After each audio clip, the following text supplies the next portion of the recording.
Jakie są 3 podstawowe błędy, które popełniają inwestorzy chcący zakupić nieruchomość na pięknym wybrzeżu Hiszpanii?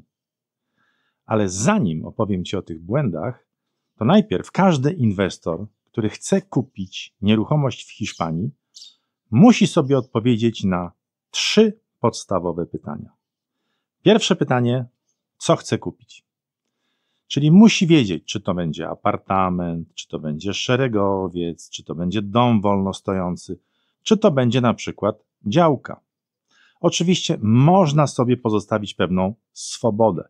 Na przykład wiem, że chcę mieć 2 sypialnie, pokój gościnny, 2 łazienki, ale czy to będzie apartament, a może to będzie szeregowiec, to na to pytanie odpowiem sobie później. Drugie pytanie, gdzie chcę kupić tą nieruchomość? To jest bardzo ważne. W Polsce mieszkamy w określonej okolicy. Mamy do dyspozycji lotniska w naszej okolicy. Jeżeli mieszkamy blisko granicy zachodniej, mamy także do dyspozycji lotniska po stronie niemieckiej. Ale musimy wiedzieć, z jakiego lotniska będziemy podróżowali, do jakiego lotniska, żeby to było wygodne, praktyczne, żeby te loty były w miarę często, żebyśmy mogli szybko i sprawnie przemieścić się z naszych lotnisk do lotniska docelowego. I wtedy, jak już mamy wybrane lotnisko docelowe, to szukamy nieruchomości w promieniu powiedzmy 80 km, tak żeby ten przejazd między lotniskiem a naszą nieruchomością nie trwał zbyt długo. Jeżeli będziemy z lotniska musieli jechać jeszcze 200 km, to po jakimś czasie się okaże, że my już tam nie chcemy jeździć, bo to jest zbyt męczące.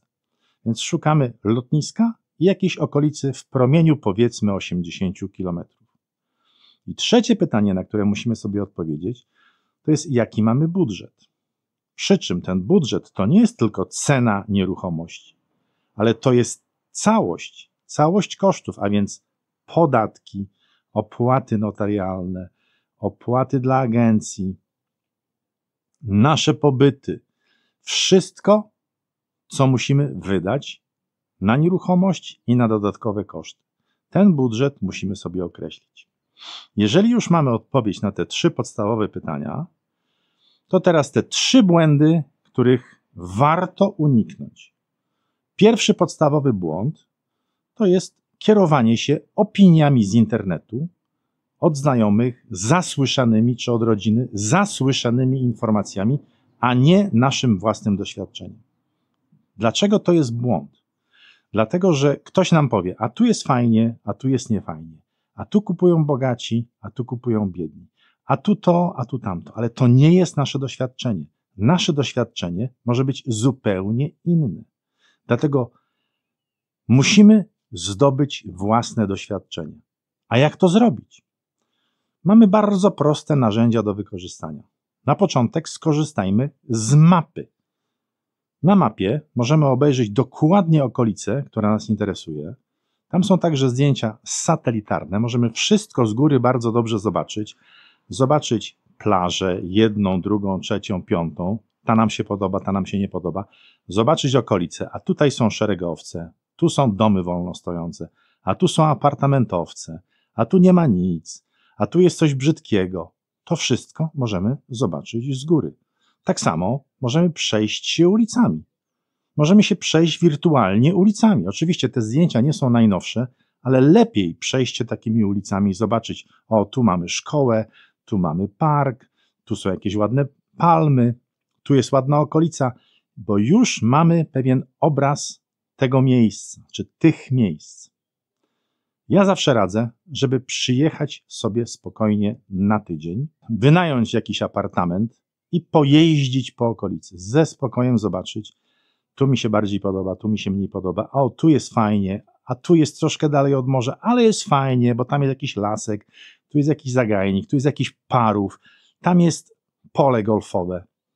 To wszystko warto zobaczyć i przyjechać sobie na tydzień ze spokojem, pooglądać okolice. Może nam się spodoba konkretne miejsce. I jak już nam się spodoba konkretne miejsce, to wtedy warto przyjechać po raz drugi i dokładnie się temu miejscu przyjrzeć. Kieruj się własnym doświadczeniem, zdobądź to doświadczenie i wtedy znajdziesz taką okolicę, takie miejsce, które ci się podoba. Tutaj na oknach, na balkonach są napisy se vende, czyli jest na sprzedaż. I to bardzo łatwo zobaczysz. Jeżeli ci się jakaś okolica podoba, tu jest mnóstwo nieruchomości na sprzedaż. Zawsze w danej okolicy coś fajnego znajdziesz. Możesz zobaczyć jakieś okno i powiedzieć, że właśnie to jest moje okno, tutaj chcę mieszkać. I w tej okolicy szukać sobie nieruchomości. Drugi poważny błąd, który popełniają inwestorzy, to jest oddanie się w ręce agencji. Myślisz sobie, po co ja mam szukać? Po co ja mam tracić czas? Niech mi to agencja znajdzie, prawda? Od czego są agencje? Agencje nie są od tego, żeby ci szukać nieruchomości. Tu jest mnóstwo agencji. Ja powiem, jak one działają.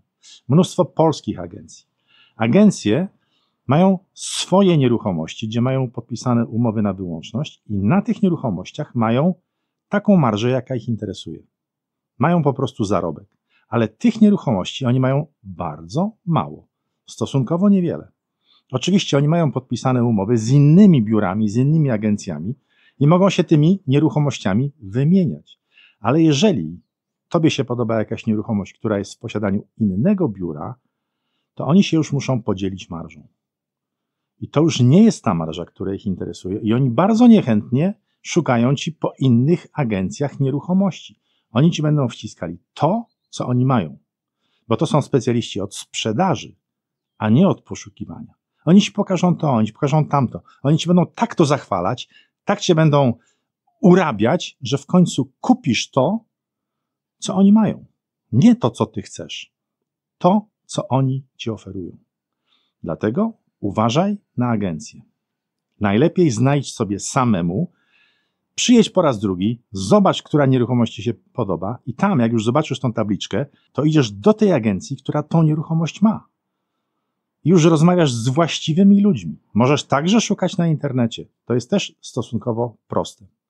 Trzeci błąd, jaki ludzie popełniają, to jest kompletny brak wiedzy. Zero wiedzy o tym miejscu, do którego jadę. Zero wiedzy o Hiszpanii. Nie musisz znać języka, ale jakieś podstawowe informacje. Jak działa komunikacja miejska, jak działają restauracje, jak działają sklepy, jak działają banki na przykład. To wszystko warto wiedzieć. W Polsce wstajesz o 7 rano, idziesz po bułki do piekarni na rogu i tak samo chcesz zrobić w Hiszpanii. Wstaniesz o 7 rano, będziesz chciał iść po bułki. Ale w Hiszpanii o 7 rano niczego nie kupisz. Tutaj wszystko zaczyna się o 9. I będziesz zdziwiony. No byłem i nie mogłem kupić bułek. Nie, bo tutaj wszystko zaczyna się o 9. Sklepy działają między 9 a 21:30 czy 22. W dużych marketach nie ma przerwy na siestę, ale w małych marketach, w sklepach osiedlowych, w sklepach odzieżowych między 14 a 16 czy 17 jest siesta. Niczego nie kupisz. Wszystko jest zamknięte. Podobnie restauracje. Obiad podaje się w okolicach godziny 2. Między godziną 13 a 15 jest pora obiadowa. Jeżeli ty w tym czasie masz inne plany i chcesz zjeść obiad o 16, to go nie zjesz. Będziesz musiał szukać hamburgera i zjeść coś w fast foodzie, dlatego że restauracje między godziną 15 a 19 są po prostu zamknięte. Nie wydają posiłków. Dopiero będziesz musiał czekać na kolację. Oni się dopiero otwierają w okolicach godziny 20. To wszystko musisz wiedzieć. Podobnie jak działają banki. Nie możesz wejść z ulicy do banku i założyć sobie konta. Musisz się umówić przez internet. Musisz się do konkretnego banku umówić przez internet. To wszystko warto wiedzieć. Jeżeli chcesz przyjechać do kraju, w którym chcesz kupić nieruchomość i spędzać tutaj trochę czasu, warto wiedzieć, jak to działa, żebyś nie był poirytowany, żebyś nie był zdziwiony, bo to działa troszkę inaczej niż w Polsce. Te podstawowe rzeczy, jak działają sklepy, jak działają restauracje, jak działają banki, jak działa komunikacja, warto wiedzieć.